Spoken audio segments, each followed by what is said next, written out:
Hey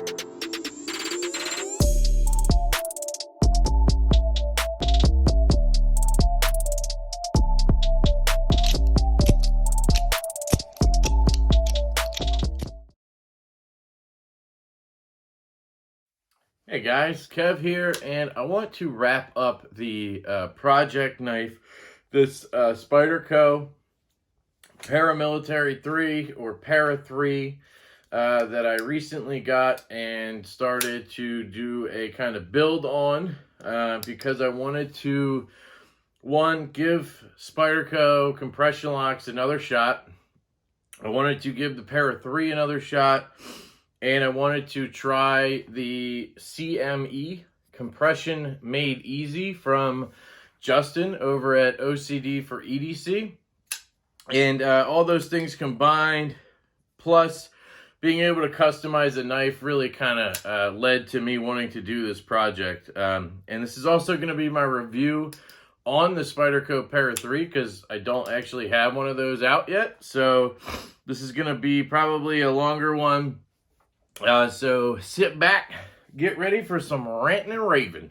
I got my Pure Leaf sweet tea from Lipton here.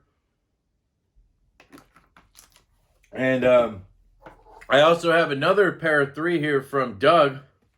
My buddy Sharp _marbles on Instagram has this really, really cool titanium and anodized hardware Maximate Para 3 here. This will be my stand-in for a stock one, because it has the stock handle shape and the regular compression lock without the CME. Of course, excuse me, it's been modded with titanium scales, which is interesting. But again, this will kind of be the stand-in for the stock one, and this will be the obviously the one I did. So to start, I'd like to talk about the Para 3 and my experience with it so far over the years. The first one I ever bought was back in like 2017, when I just got into buying knives and sort of got into higher end knives. I got a Bug Out, I got a ZT-0450 CF, and I really wanted to try a Para 3 because everybody raved about it. And I bought one of the blurple ones because I'm one of those people that really likes purple on my knives. I don't need it to be a completely purple knife, but depending on the situation, I do like some purple on my knives. And so I tried the blurple in S110V, right? And I bought it from Blade HQ, I believe. I got it in, and I absolutely just despised the knife. It was very hard to operate left-handed. I wasn't really good at like tuning knives. I hadn't even bought I don't even think I'd bought a driver yet to even like mess with the pivot, and the action was just super stiff. And I hated the color of the blurple. I hated the feel of their G10. And just overall, I just didn't like it. Excuse me, the clip was horrible. As we all know, the lanyard tube takes priority over the pocket clip on a Para 3. So imagine a standard like spoon clip on here. You have so much sticking out of your pocket. And I basically just returned the knife. I contacted Blade HQ, and I wanted my $175 or whatever it was back then back. And that was a lot of money for me to spend on a knife back then. You know, for one, I didn't really have the money for two. Second, you know, it wasn't something where, like, nowadays, if I get a knife like that I bought and I don't like, I'll just sell it on the secondary, give it away, use it in a trade or something. But I didn't know any of that stuff back then. You know, I didn't know Knife Swap existed. I didn't know Instagram for knives exists. I didn't know any of that. I just bought the knife on Blade HQ after watching Blade Banter a couple of times. Knife Banter. God damn, I always say Blade Banter. Shout out to David. But yeah, so I returned it and I got my money back, and I was like, okay, cool. I'm going to find something else or whatever. That was the first Para 3 I ever got. Then the Para 3 Lightweight came out. It came out months before, but I finally heard about it, and I got really interested in that. So I bought one of those. And I actually really, really liked the Para 3 lightweight. It was lightweight, so it kind of was like my bug out. I really like the ergonomics of the Para 3. Always have, even on that Blurple, the ergonomics are really good. It fits my hand extremely comfortable extremely well when I'm up in this choked up grip. Even when I'm back here, even though I never hold it like that. The axis or the compression locks seem to have more access on the lightweight somehow. And the action was like drop shutty like this. Now the centering was jacked up because one, Spyderco sucks at fit and finish. Let's be honest. A lot of their knives don't come centered, but we all know the Para 3 lightweight has that inherent issue because there's only a washer on one side. So it was off center, but I really liked the action and I didn't care. And I carried that knife. That was one of my most carried knives. But I always dropped it. I would always be trying to flick and play with it, especially when I was drinking. And the compression lock is just, for a lefty, you got to like dig your thumb in like this. I'm going to stand up to show you because it really is frustrating. So when you're left-handed, you have to take your thumb and put it in here and then pinch with this finger behind the scale. And this is like all the grip you have. Like you can't, I mean, you could do this, like lean it down and then click with your thumb and let it drop. But imagine like I have barely any grip on this and it can slip out and then you have to kind of readjust. You kind of have to like just drop the knife to get it back in your hand or kind of just do this thing. And try doing that like really fast, trying to fidget and play with it. Like it just sucks, right? So I dropped that knife a ton of times. And I eventually blunted the tip.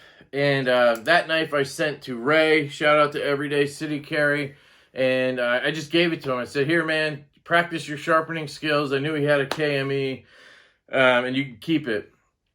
And I had already bought the Spy 27 lightweight at that point. And I had then bought the S45VN Sprint Run Para 3.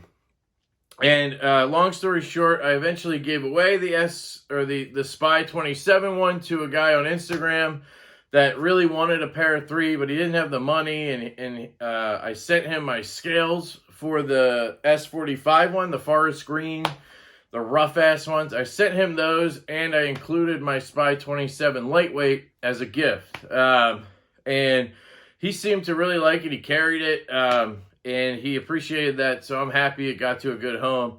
And then I modded the S45 VN Para 3 I had. I put red linen micarta scales from Rip's Garage Tech, titanium hardware, lynch clip, did all that stuff. And I had that for a while, and eventually I sold that too, because I never carried it. And those are all the Para 3s I had. I mean, that's like 4 or 5 Para 3s, and they all got sold because of that damn compression lock. Like, it is a comfortable knife. It is a good cutter. The action is usually good once you dial it in. But it just, as a lefty, that damn compression lock just sucks. So that's kind of the background, right? And I just want to do a quick overview. You have this kind of like leaf-shaped blade, it's a Para 3, everybody knows. This one's in Maximate. You have this kind of curved handle all the way along and around. You have this hump down here, and then this choil here for your fingers, and then this forward finger choil jimping up top here behind the blade. Just very, very comfortable and ergonomic. So that is the Para 3.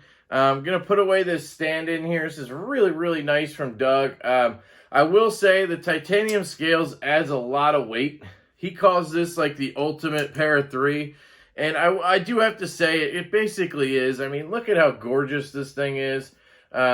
He got it dead centered. It drops shut. And there's no blade play. That's pretty much like impossible with a Para 3.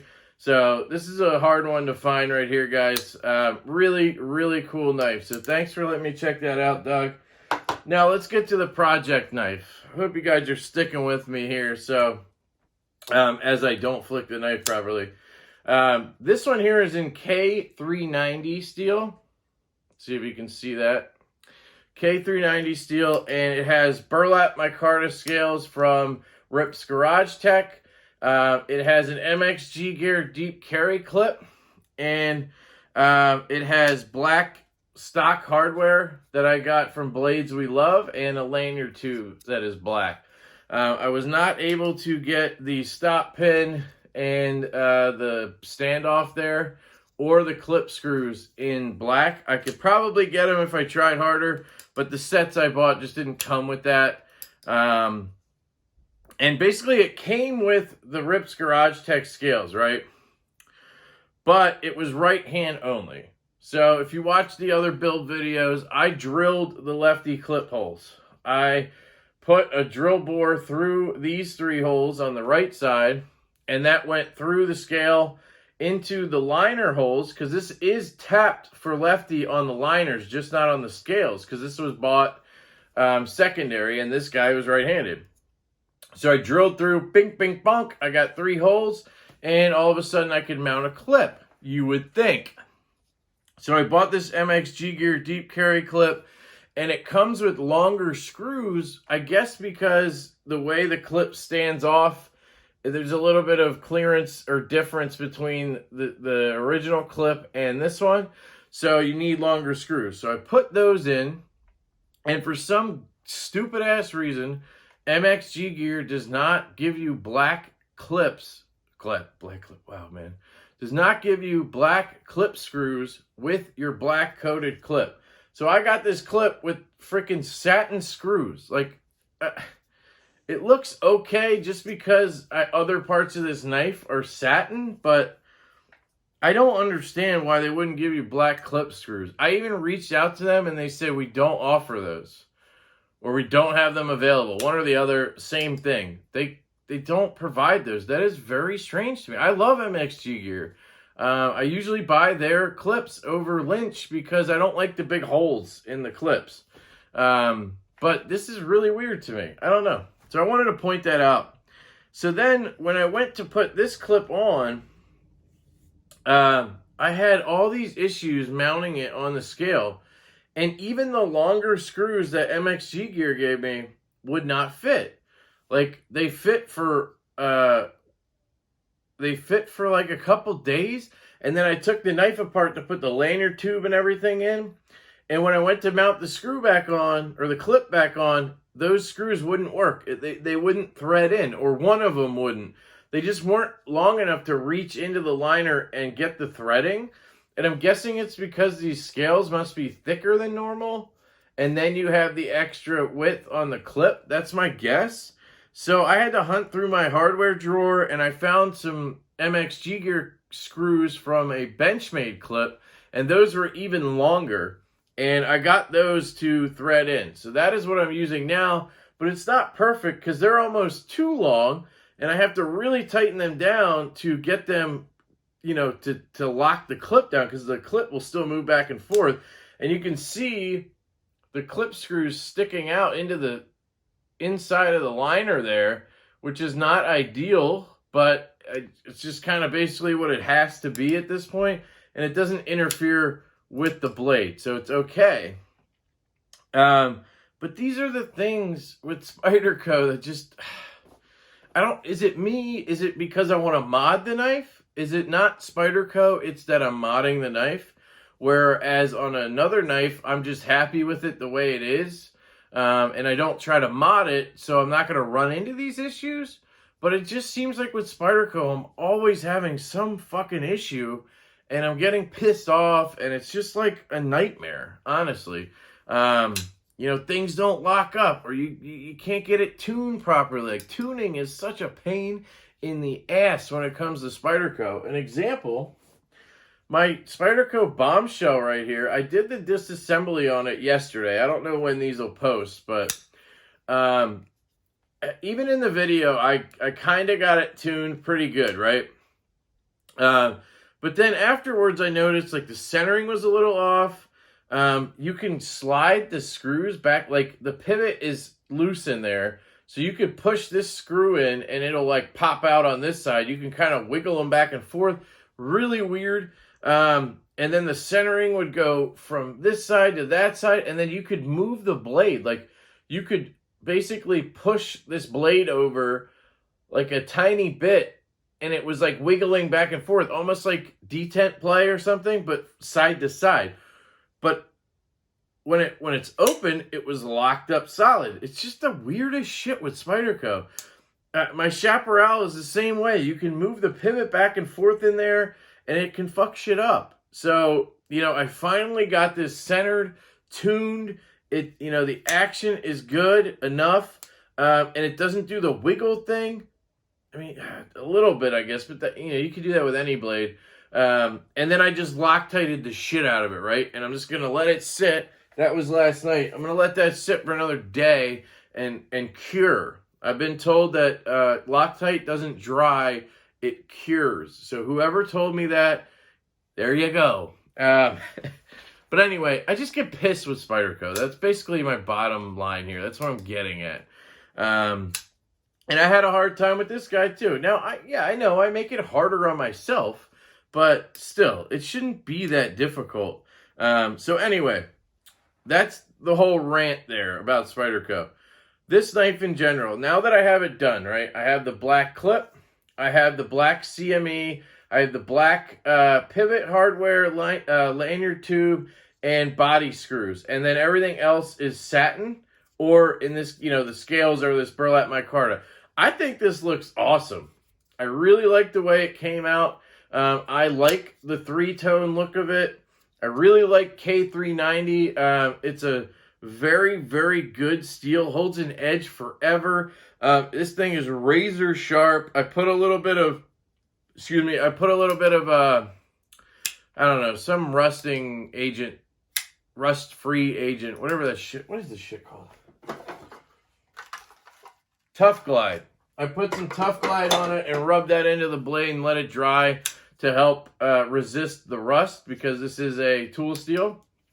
And so I really like the look. It came out great. So I'm happy with it now. I have it tuned. We have no play, and it drops shut. So this is good. The clip is on there pretty much.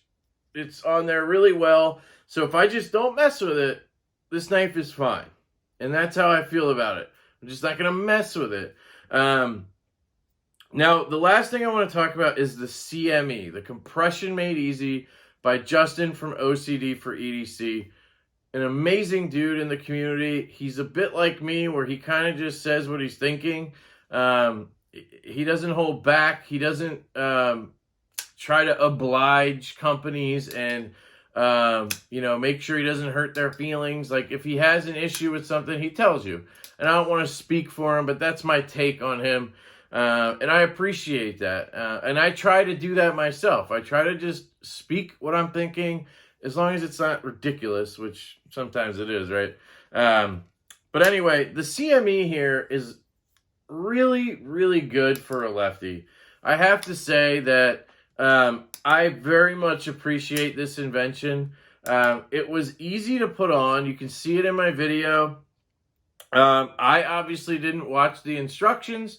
That was my fault. So I ended up not using a shim, and that caused some lockup issues and stuff. But again, my fault. I did it again and used the shim, and it has been fantastic ever since. It makes my life with the Spyderco compression lock so much easier. So I'm going to come around again on the camera and show you what I'm talking about. So again, as a lefty, the way you have to hold the knife to disengage it is you have to kind of pinch to use your thumb and dig it into that compression lock, right? But with the CME, you can just press. You don't have to dig in. And you have a lot more grip on the knife like that. You can also do it like this, where you're holding the clip and you can push the lock in. It's kind of hard on this angle. Let me try to... You can push the lock in and the blade drops. It just makes it so much more secure when I'm using this knife. I really, really appreciate it. And then if you're right-handed, it also helps a little bit because, again, you don't have to kind of shove your finger in there. You can just pinch it down or push the button down. You can also use it to open the blade if you want, which is cool. I just think it's a really, really cool invention. It's made out of G10. He mills these himself.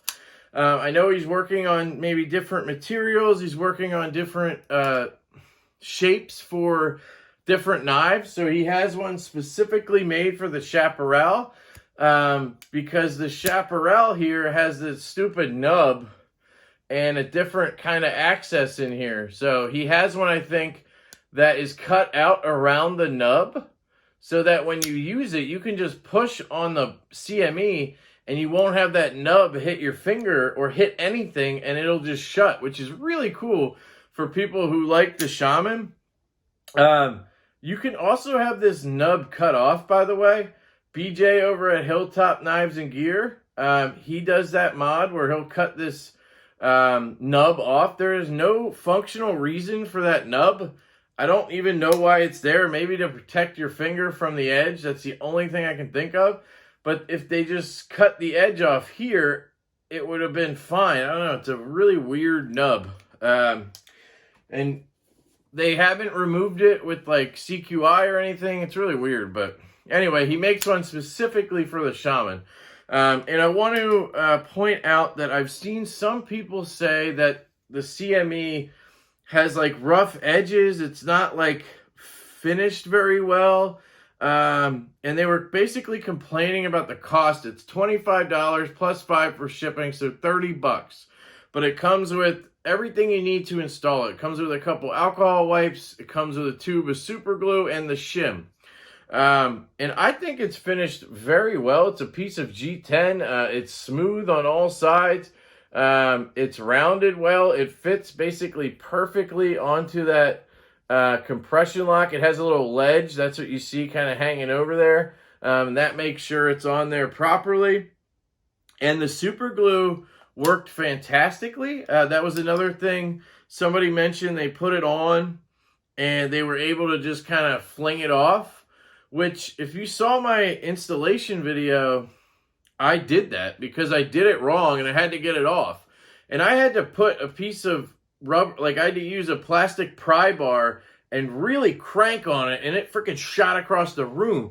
And that's not something you're going to do in normal use. Like, and super glue is very, very good. Once it's on, it's on. Like, could I see it coming off after a year or two of just, habitually using it like that? Yeah, I could see it. Maybe the glue somehow dries up or something weird happens and it kind of comes off, and then I need to glue it back on or buy a new one because I lose it.